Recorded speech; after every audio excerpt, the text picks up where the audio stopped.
নমস্কার বন্ধুরা, মাদার্স ভিল ক্যান্টিনে তোমাদের সকলকে স্বাগত। আশা করি তোমরা সবাই ভালো আছো। আজ আমি একটা দই ইলিশের রেসিপি নিয়ে হাজির হয়েছি তোমাদের সামনে। বর্ষার দিনে ইলিশ আমরা নানাভাবে খাই। ইলিশ এই সিজনের জন্য একদম বিখ্যাত। যাই হোক, আজকে আমি দই দিয়ে বানাবো। দেখো তোমরা ভিডিওটা স্কিপ না করে, আশা করি ভালো লাগবে। প্রথমে আমি মাছের পিসগুলোতে লবণ, হলুদ আর লঙ্কার গুঁড়ো মাখিয়ে নিলাম। তার সাথে দিলাম হাফ চামচ মতো গোলমরিচ বাটা আর হাফ চামচ আদা বাটা, আর সর্ষের তেল খানিকটা দিয়ে দিলাম, আর 1 চামচ মতো জিরের গুঁড়ো। এগুলো দিয়ে ভালো করে মাখিয়ে নিলাম। বেশ খানিকক্ষণ ম্যারিনেশন করলে মাছটা ভালোই লাগবে। আর হাতে সময় কম থাকলে সেইভাবেও করা যায়, অসুবিধা হয় না, কিন্তু তবুও একটু মাখিয়ে রাখলে সুন্দর হয়। যাই হোক বন্ধুরা, দেখো আমি 50 গ্রাম মতো টক দই নিয়েছি 4 পিস মাছের জন্য। এতে হাফ চামচ চিনি মিশিয়ে নিলাম ব্যালেন্সটা ঠিক রাখার জন্য। দিয়ে আমি ভালো করে ফেটিয়ে নিচ্ছি। এইটাও মাছের সাথে ম্যারিনেট করে রাখবো। ভালো করে মাখিয়ে রাখলাম। আর বাকি যা লাগবে সেটা আমি শেষের দিকে দেব। এখনই আর মাখাবার কিছু নেই, এইটুকুই মাছের মধ্যে মাখানোর ছিল। মাখিয়ে আমি মিনিট 15 রেখে দিলাম। তোমরা আরও বেশিও রাখতে পারো, আর একদম হাতে সময় কম থাকলে কমও রাখতে পারো। এই ফাঁকে আমি সর্ষে 2 চামচ মতো সর্ষে আর 1 চামচ মতো পোস্ত বেটে নিচ্ছি। এইভাবে দই ইলিশ করলে দই ইলিশের স্বাদ খুব সুন্দর হয়। ইলিশের স্বাদটা বজায় রেখে মাছের টেস্ট হয়। এবার এতে পেঁয়াজ পড়লে বা অন্য কিছু, সেই স্বাদটা, ইলিশের যে অরিজিনাল স্বাদ, সেটা নষ্ট হয়ে যায়।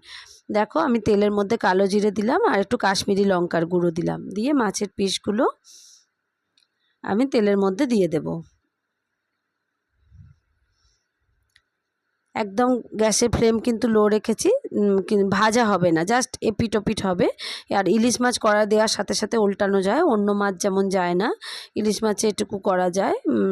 এটা কাঁচা করারই কথা। সেইখানে আমি যেইটুকু একদম তেলের মধ্যে দিয়ে জল না দিয়ে জাস্ট একটু উল্টে পাল্টে দিলাম। দেখো বন্ধুরা, এইভাবে তোমরা একবার হলেও বানিয়ে দেখো, খেতে অসাধারণ স্বাদ হয়। আর তোমরা চ্যানেলটা দেখছো, অবশ্যই সাবস্ক্রাইব করে রেখো, তাহলে পরবর্তী ভিডিওগুলো তোমরা সবার আগে পাবে। পাশে থাকা বেল আইকনটা প্রেস করে দিও। আমি মাছের পিসগুলো সরিয়ে নিয়েছি, নিয়ে ওই তেলের মধ্যেই মশলাটা দিয়ে একটু নেড়ে চেড়ে একটু জাস্ট সামান্য একটু কষিয়ে নিচ্ছি। নিয়ে মশলা ধোয়া জলটা দিয়ে দেব। দেখো বন্ধুরা, তেলের মধ্যে এটা দিয়ে মশলা তেল থেকে একদম ছেড়েই এসেছে। এবার জলটা দিয়ে আর কোনো কাজ নেই। এখন মিনিট 7-8 থাকবে এর মধ্যেই। ঠিক 8 থেকে 10 মিনিটে পরে মিডিয়াম ফ্লেম থাকবে, তাতে মাছটা আশা করি সিদ্ধ হয়ে যাবে। এই ফাঁকে আমি 4-5টা চেরা কাঁচা লঙ্কা দিয়ে দেব। এরপর আমি লবণটা তখন মাখানোর সময় জাস্ট দিয়েছিলাম, যেটুকু জল বাড়লো তার জন্য একটু স্বাদটা দেখে লবণ দিলাম। তোমরা টেস্ট করে দেখে তারপরে লবণটা দেবে। দেখো বন্ধুরা, 7-8 মিনিট পর আমি চাপা খুলে দেখছি, মাছ একদম খুব সুন্দর সিদ্ধ হয়ে গেছে। আর গ্রেভিটাও সুন্দর, একদম গাঢ় ভাব এসে গেছে। ভিডিওটা ভালো লাগলে বন্ধুরা লাইক করো আর কমেন্ট করে জানিও কি দোষ ত্রুটি হচ্ছে বা নতুন কিছু সংযোজন করা যায় কি না। আর তোমরা কিভাবে দই ইলিশ বানাও সেটাও রেসিপিটা আমাকে জানিও।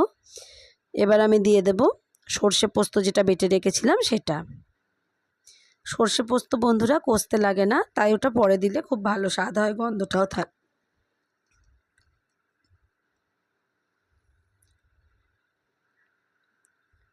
দেখো এইভাবে দই ইলিশ বানিয়ে অবশ্যই একবার খেয়ে ট্রাই করে দেখবে। আশা করি তোমাদের সবার খুব ভালো লাগবে। আমার নতুন বন্ধু যারা দেখছো তারা অবশ্যই চ্যানেলটিকে সাবস্ক্রাইব করো। আর যারা সাবস্ক্রাইব অলরেডি করে রেখেছো তাদেরকে অসংখ্য ধন্যবাদ আমার পাশে থাকার জন্য। দেখা হবে আবার পরবর্তী কোনো ভিডিওয়। দেখো বন্ধুরা, আমার দই ইলিশ রেডি। ভালো থেকো তোমরা। নমস্কার।